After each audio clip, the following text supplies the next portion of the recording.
First time लाइभआव फैदों बे background नुनाया बे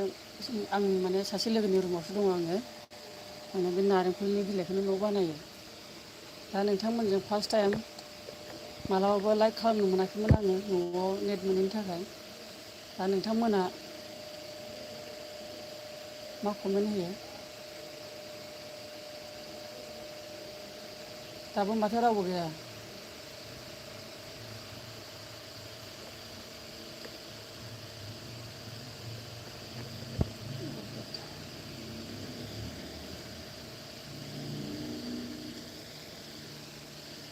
गरम मोननायखाय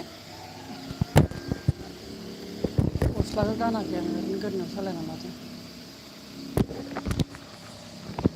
माथो दाबो रावबो गैया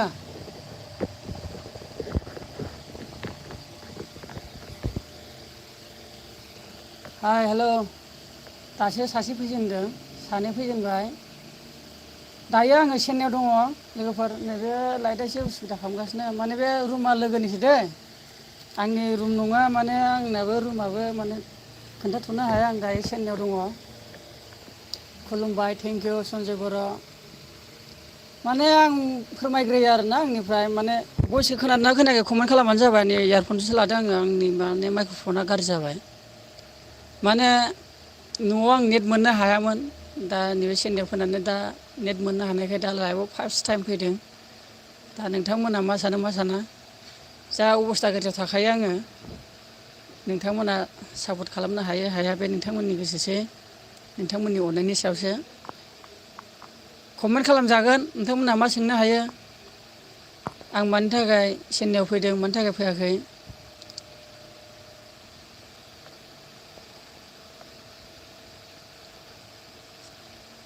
चेन्नाइआव मा जायगायाव चेन्नाइ कान्चीपुरम डिस्ट्रिक्टआव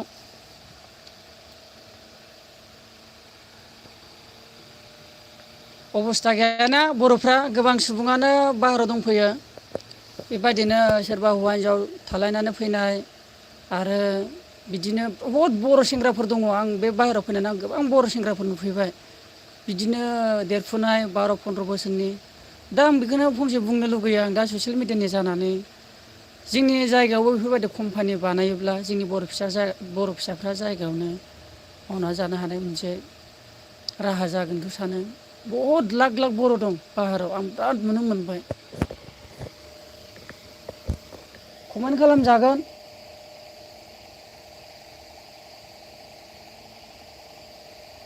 बारा एक्सपिरियेन्स गैया आङो फार्स्ट टाइम फैदों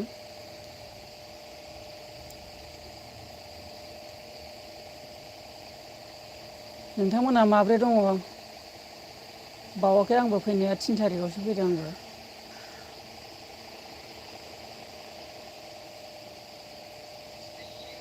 सानथाम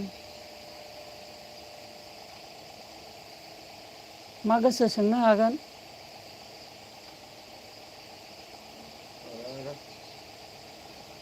लोगोफोर आं फंसे बाथ्रा खोन्थानि आरोना आंना चेनेला जायाखै नङा बोसोरथाम जाबाय दा आं चेनेलनि बिखौ नोंथांमोननो खोन्थानि आंनि चेनेल खुलिनाया बोसोरथामानो जाबाय बोसोरनै जुजिनानै आङो मनिटाइज खुलिनो हादोंबो आरो लोगोसे माने आं मोजाङैनो इडुकेसन भिडिअ लाबोबाय थायोमोन गेजेर खन्द' माने सासे सुबुङा आंनिखौ कपिराइट होना होदों जाय सुबुंनि आं फेमिलिमोन जाय सुबुंनि आङो साबसक्राइबार फेसबुकआवबो इउटुबावबोमोन माने कपिराइट होजानायनिफ्राय आंहा माने ग्र' जानो हायासै माने बेन बादि जानानै थादों आंना 7 माससोआ बेनिफ्रायनो आंनो माने भिउआ फैनो हाला आरोना मनिटाइजआल' खुलिनानै दङ थाइसे थाइनै खरस मोनगोन नामा होननानै लोगोसे आरो माखासे बर'नि माखासे मोजां गाज्रिखौ लानानै फेसबुकफोरनिफ्राय बोखांनानै माखासे आङो इडुकेसन आगारोमोन आरो कमेन्ट खालामनो हागोन दासो साबाल' जादों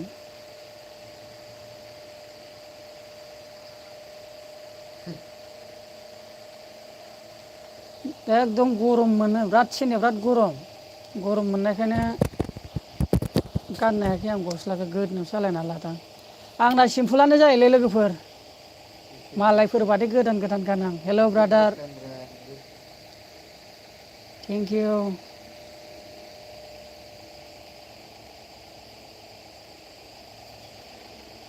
नोंथांमोना माबे माबे जायगानिफ्राय नायदों एसे कमेन्ट खालामदो माबे डिस्ट्रिक्टनिफ्राय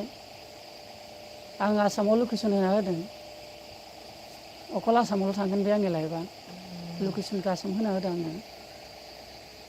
बर'सो आदा औ बर'सो आङो जाबाय सनितपुरनि बहा दं ब्रादार मिथिंगा बर' आङो चेन्नाइआव दङ आं मिथिंगा बर' आं बाक्सानि thank you from Chirang thank U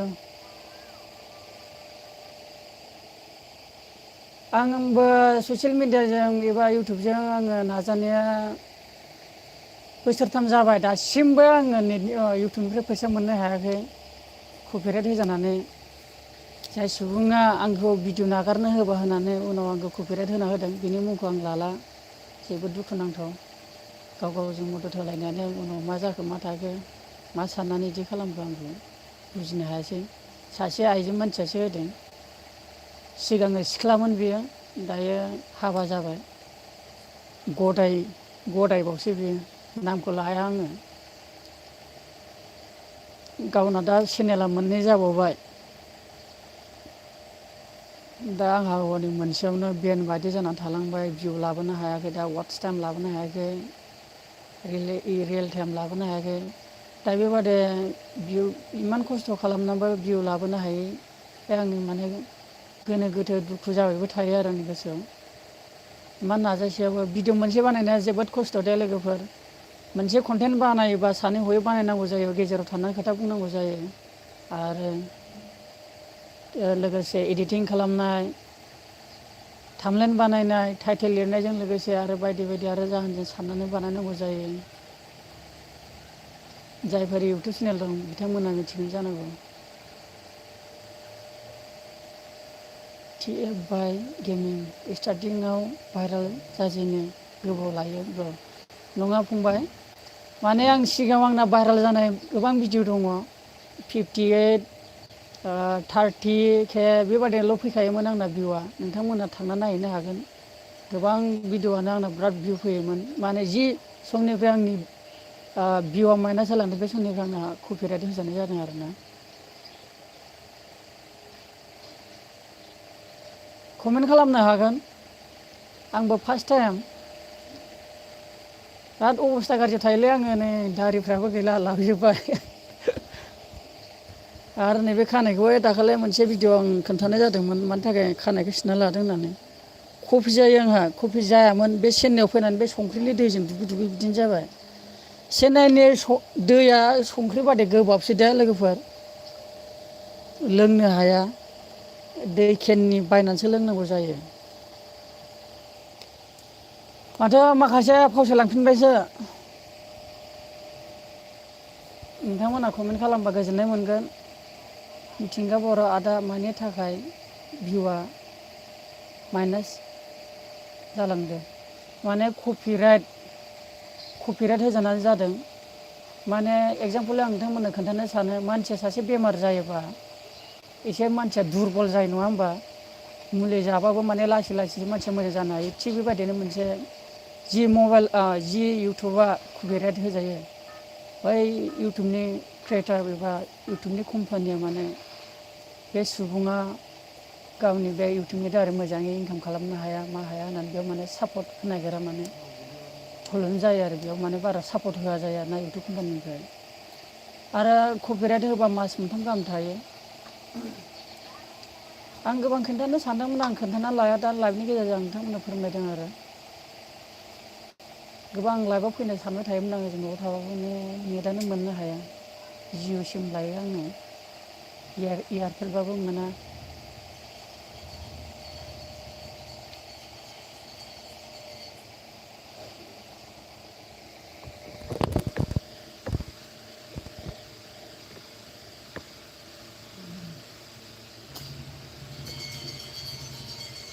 मालाय बादि मोजां गैलायालै आंना आसिखा जायो सिम्पोलसो आंहा मात्र माखौ फकास खालामनांगौ नैबे खुगानि रायज्लायनायखौल' फकास खालामनांगौ लोगोफोर मानो होनबा सोरबायदि मानसिया मा खोथा बुंनो नाजादों सोरबायदि मानसिया मा खोथाजों बुजायनो सानदों बेखौ नोजोर लानांगौ गोबां मानसियानो गाननाय जोमनाय मोजांखौ नायनानैसो बांसिन फकास खालामो। माथो सानैल'थारसै गैला मानसिया। बे रुमाना लोगोनि रुमसो बाहेरायाव फैबा बेबायदिनो मालिकनिफ्राय रुम लानांगौ जायो। दाम खम बारानि खोथा थायो रुम लानाया। नारेंखल बिलाइखौनो बानायदों नै नोंथांमोना नुबाय जानांगौ। हेबनानै बानायो बिराद थान्दा जायो आरो बेबायदियाव। आरो तामिलनाडुआव जोबोद गरम। बिराद गरम जायो तामिलनाडुआव।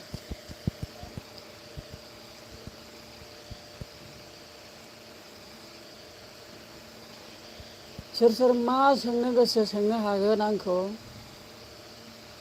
भइसखौ मादि खोनादोंथाय इयारफनसो लादों आङो। फनाबो गैला।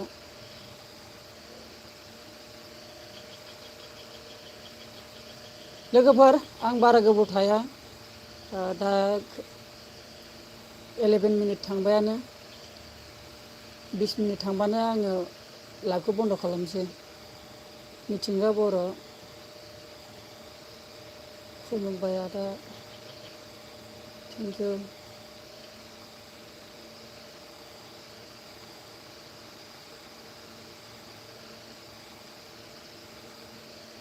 मा गोसो सोंनो हागोन। फार्स्ट टाइम लाइभआव फैदों।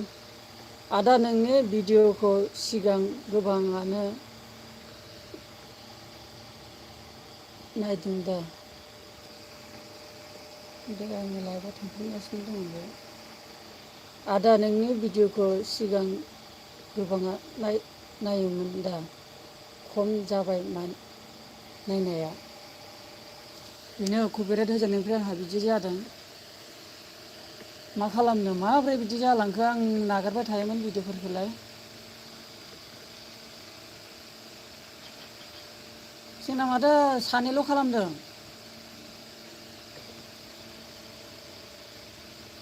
गोमोरना होफिनबाय थायो कमेन्टआ मिथिंगा बर'। मिथिंगा बर'।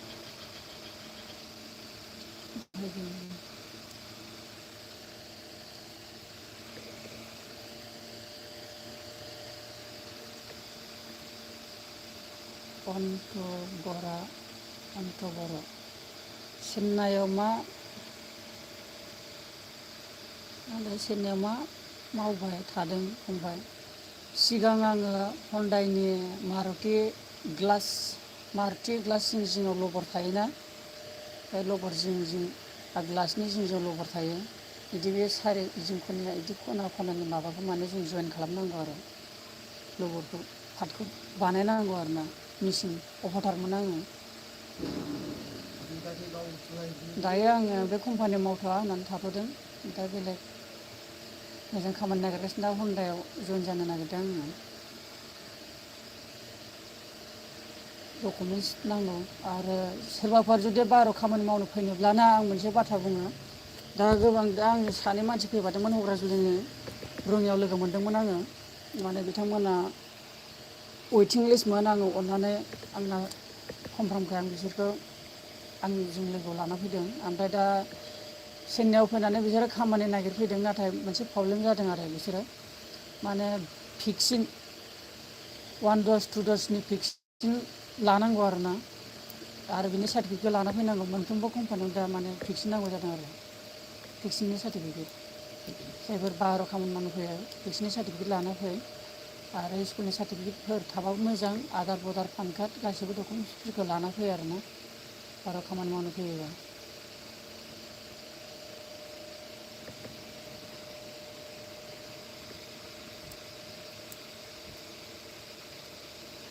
बावाखै आं फैनाया।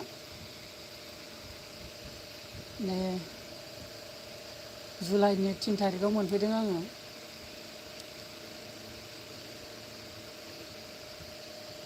लाइभ लाबोबा माथो बारा मानसि फैया। सानैल'सो ओंखारलांफिनजोब्बाय। मा देलायनांगौ नामा? ससमा गाननांगौ नामा? मानसिफ्रा एसे स्टाइल गानबासो मोजां मोनोना।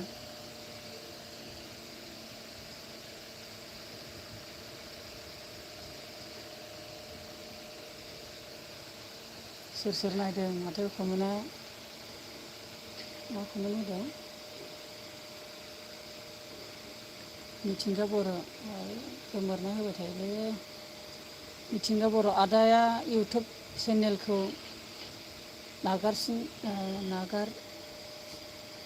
नागारसिगोन नामा सम लाना बिदिनो जायो गोसोआव नाथाय नायनोसै आरो आं नाजाबावनि बोसोरसे नाजाबावगोन आं माने कन्टेन्टफोरखौनो सोलाय सोल' लाबोनोसो गोसो जालागासिनो आं जिखारनांबा माने माबा गेमिंबो लाबोनोसै नामा मा सोरखौबा रस्टार खालामनोसै नामाबो सानबाय थायो आङो जिखारनांबाथाय मानो होनबा इमान बोसोर आङो नाजाबाय दासिमबो फिथाइखौ मोननो हायाखै हेलौ आदा माबोरै दङ बर्थमान मोजाङानो आसा गेजेराव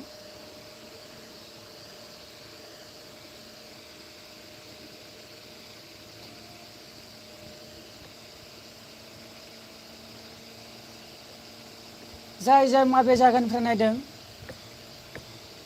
एसे माबा होबानो जाबाय मा जायगायाव मोनहैदों आंनि भिडिअआ जायगाफोरखौ खोन्थादो एसे बारा कमेन्ट फैयाखै थांलाय फैलाय जागासिनो नायग्राफ्राबो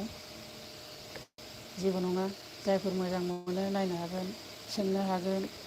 मानो बेखौ सोंनो हागोन आं खोन्थाना होगोन नोंथांमोननो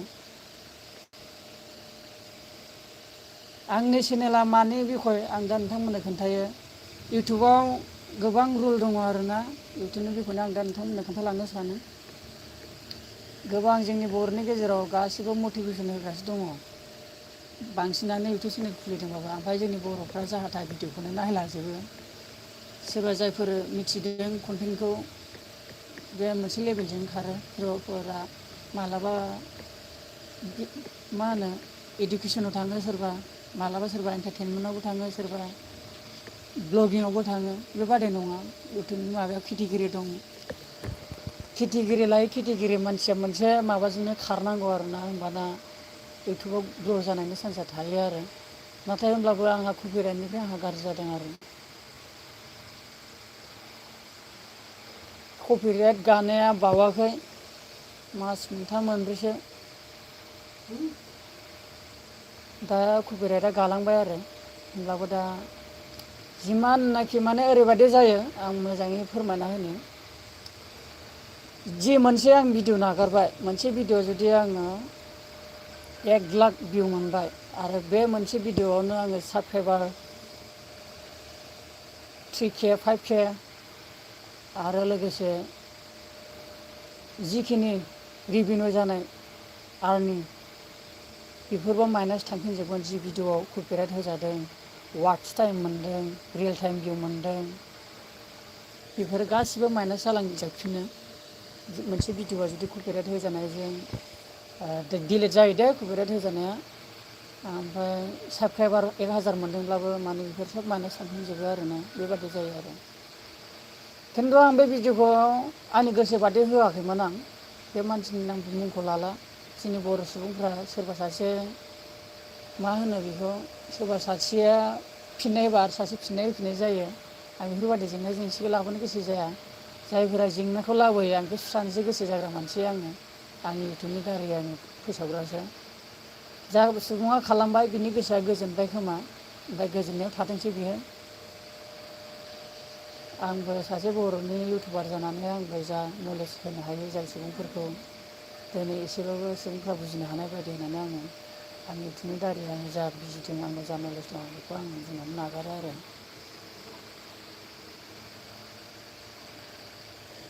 कमेन्ट खालामदो लोगोफोरबो होनगोन नोंथांमोनबो होनगोन आङो जाय आंनि उन्दै आंखौ ब्रादार लिंनो हागोन जाय आंनि गेदेर फंबाय लिंनो हागोन हेलौ आदा माबोरै फ्रम चिरां बिटिआर आं बाक्सानि थेंकिउ मोजाङानो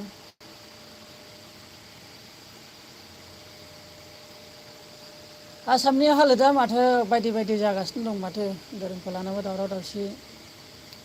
बेराफारसे मा होनो बे रिंकि ब्रह्म नामा आरो लोगोसे एमजे एमजे मा जालायबाय थायो बर' इउटुबारजों बर' इउटुबार आदा सोर बियो कपिराइट खालामनाया गोमोरना होबाथायलाय कमेन्टआनो नों खालामनाया जेनेबा आं बुजिबाय एसे नोंखौ माने हाबा जाबाय बे मानसिया कपिराइट होग्राया हिनजाव गोनांखामोन आरो हौवाया बे हिनजाव गोनांखाखौनो बियो बरायना लाखो ना माना लाखो आं दा नामखौ लाया आंखौ कपिराइट होग्राया नोंथांमोना गासिबो मिथिखागौ बेखौ होमबा आं मुं लाया सोरबा कपिराइट होजादों जानांगौ बेबादि एखे भिडिअ माखासे गोबां सुबुंनो नागारदोंमोन मख'ला आं बेफोरबादि जेंना सोमजिगोन आं बेखौ मख'आ दा आं मोनसे बाथ्रा दे आं माखासे बर' इउटुबारफोरनि गेजेराव फंनैसो बाथ्रा बुंनो सानो आंखौ गाज्रि दामोन आरोना जायफोरा माने गावनि पार्सनेलि थाखा खामायनो थाखायसो फैदोंना मादों फंबाय सिनिफुराव मा जायगा होनोबा टिकेजुलि बाथासिफुर आं दा बेखौनो बुंनो सानो गासैबो बर' इउटुबारफोरनि गेजेराव गाज्रि मोननो हादों गोबाङानो माने फैसानि थाखाय फैदोंना माने फिउचारनि माखासे जेनेरेसन माखासे गथ'फोरनि माखासे नलेजफोरखौ मोजां खालामनो थाखायसो फैदों इउटुबाव आं मिथिया जाय सुबुङानो गावखौ मान सनमान बादि खोथा गिदिर खोथा बुङो सोरखौबा बुजायनो फैयो ओमफ्राय गावनो माने फासिफिनो गावनो माने फान्दायफिनजायो आरो गावनो माबा सोरबा गोसोथोनायनिनो माखासे आं एगजामपोल बुंना लानि आंनि माखासे उन्दै गथ'फ्रानो गोसोथोनायनि हालोदाव बिसोर आंनि दाखालि दावराव जाना थांबाय सुजालायनाय जानाय आरो दावराव दावसि बिदिनो गोबां गोसोथोलायनायनि गेजेराव दावराव दावसि जाबायानो थाखायो नङा होमबा सासे मान गोनां सासे इउटुबार जानानै फरायनाय जानानै गावनो ससियेल मिडियायाव मा लाबोयो दा माने लाजि फोनांथाव माने गावखौनो गेदेर खालामना लायो गावखौनो आरो फाहायना लायो आरो गावखौनो दागि गोनां खालामना लाग्रा बेफोरबायदि माने ससियेल मिडियानि गेजेराव माखासे इउटुबारफोरा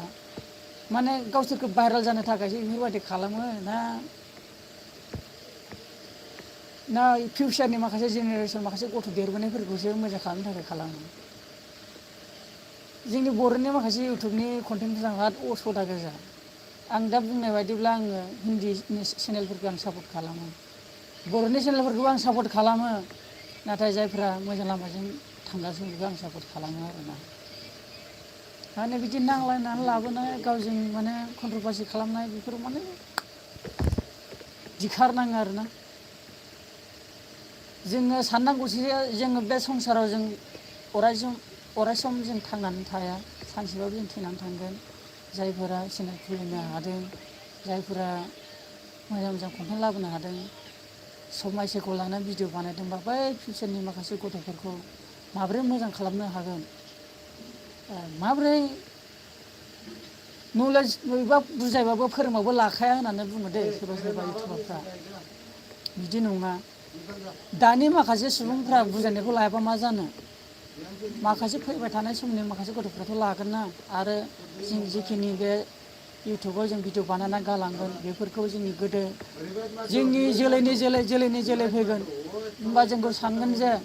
बै समाव गेजेर खन्दआव जोंनि बर'नि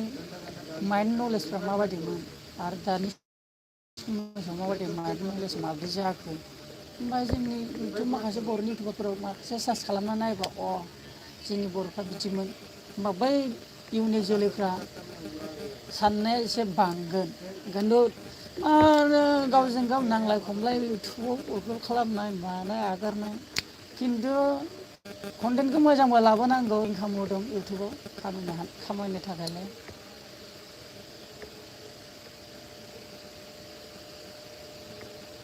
कमेन्ट खालामनो हागोन माथो थांलाय फैलाय जाजोब्बाय मानसिफ्रा सानैल'थारसै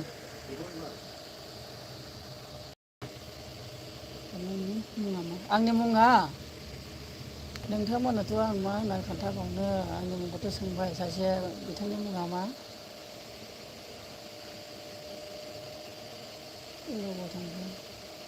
मिथिना बर' आंनि मुंखौ आं मा होनना खोन्थाबावनो एसे भिउआ बारा बुरजा जानायबा हामगौमोन दा सासे सानैनि खोन्थानानै आंनि मुंखौ मिथिनानै मा जाबावनो खोन्थानाय जासिगोन दे आंनि मुङा जाबाय रतन बसुमतारी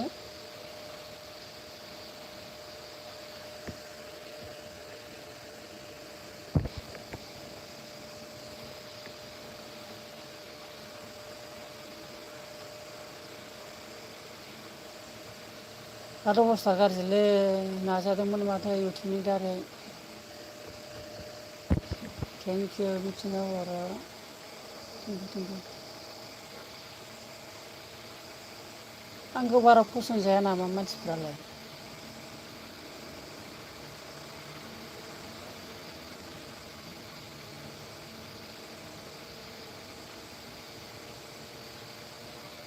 एबार आं बिदिनो गेजेर गेजेर सप्ता लायै सप्ता आङो लाइभ फैनो नाजाबाय थानोसै बेयाव माने नेटआ एभेलेबेल हाइफाइ मोनो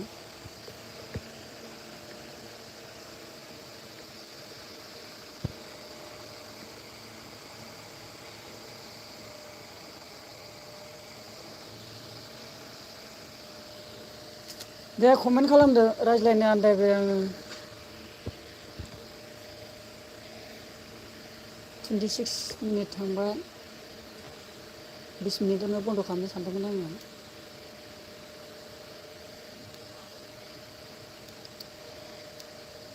समखौनो मिलायनो हायाखै आं दाबो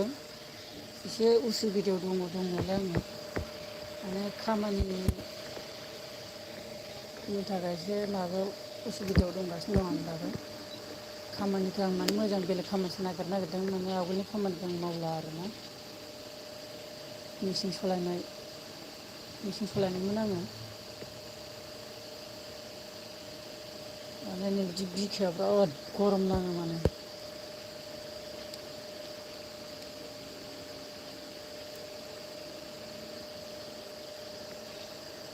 कमेन्ट खालामदो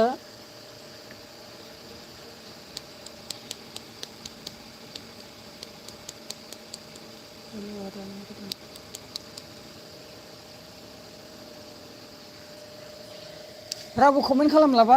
दोनथ'नोसै नामा सोंनो हागोन गोसो बायदि नोंथांमोना मा मिथिनो लुबैदों आंनि बिखय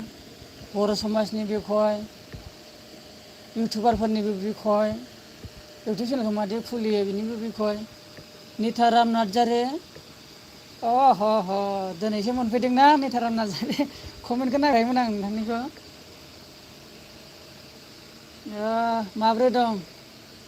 मा होनबावनो आसिका गेजेरावनो दङ दायो आङो चेन्नाइआवसो दङ बावाखै जुलाइनि 3 थारिखआव फैदों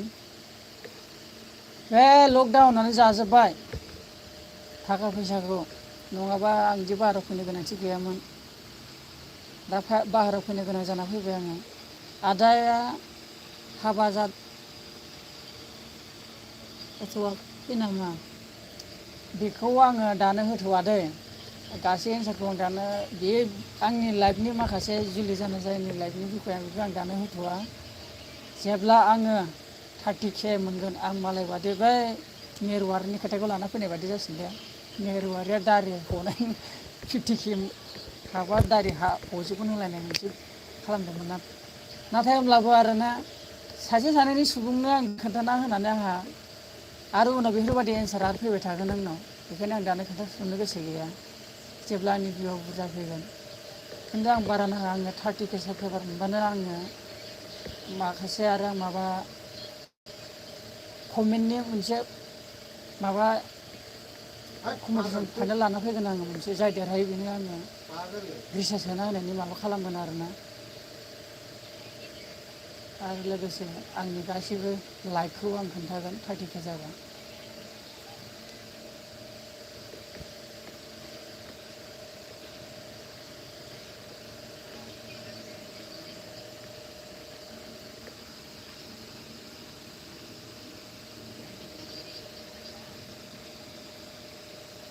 हाबाखौथ' जानांसिगौमोनलै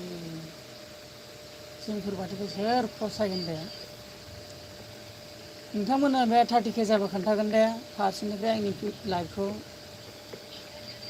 आङो मा जोनोमनिफ्राय लानानै आं दासिमहालागै मा जाबोनाय आं नोंथांमोननि गेजेराव मोनसे नटिस होनो सानो आंनाव गोबां दुखु दाहा दङ आरो आं जोनोमनिफ्राय दासिमहालागै आं मिथिंगा बर' आदाया बेसे इयार सिगाङो आङो बांगाल दावराव जादोंमोन ना सिगाङो आङो बांगाल दावराव जानायनि सिगाङो नैबे कान्चिपुराम चेन्नाइआव आङो सय बोसोर जाबाय आङो बिनिफ्राय बांगालदाराव जानानै आङो न'आव थांफिननानै थाहैफिनदों बोसोरनै बिनिफ्राय बोसोरनैनिफ्राय आरो फैबावदों बिनिफ्राय आरो मा जाखो नैबे कर'ना भाइरास फैनायनिफ्राय आं न'आव थाहैनानै बोसोरथाम थाहैफिननाय जादों दा आरो फैफिननाय जादों एबार खेमसेनो मोजां मावनानै न'आव एसे खामायनो हानाय राहाखौ नागिरनोसै आङो माने आंनाव रांफोरालाय थोजासे दंमोन बे कर'ना भाइरासनि लकडाउनानो जाना होजोबबाय 2-3 गुनाव 1 गुनाल' दंसै आङो दा जेने थेने हाथायाव ओंखारलांजोब्बाय लोगोफोर आङो दोनथ'नो सानबाय आरो सोंबा सोंनो हागौमोन बिदिनो गेजेर गेजेर लाइभआव फैबाय थागोन आं मिथिंगा बर' दोनथ'नोसै आङो निताराम नार्जारि नोंथां दोनथ'नोसै आरो लोगोसे सोर सोर दंबायो दोनथ'नो सानबाय आङो दै दोनजानो बादोंबा कमेन्ट खालामनो हागोन बारा सुबुंफोर फैयाखै माथो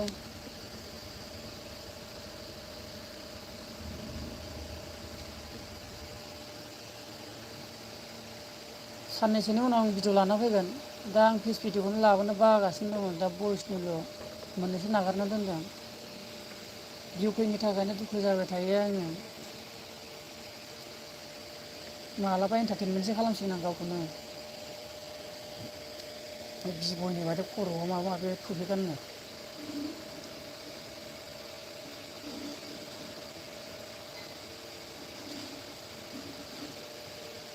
मिथिंगा बर' ओंखाम जाबाय नामा आदा जाबाय बेदरमोन ओंख्रिया अमा बेदर बिनि अमा बेदरा मोजां नङा जोंनि आसामनि बायदि नङा आरो बेयाव अमानि बेरामानो फैयाखै जोंनि आसामावसो माबा बायदि बायदि बेराम फैलाबायदों बिदिब्ला बाय बाय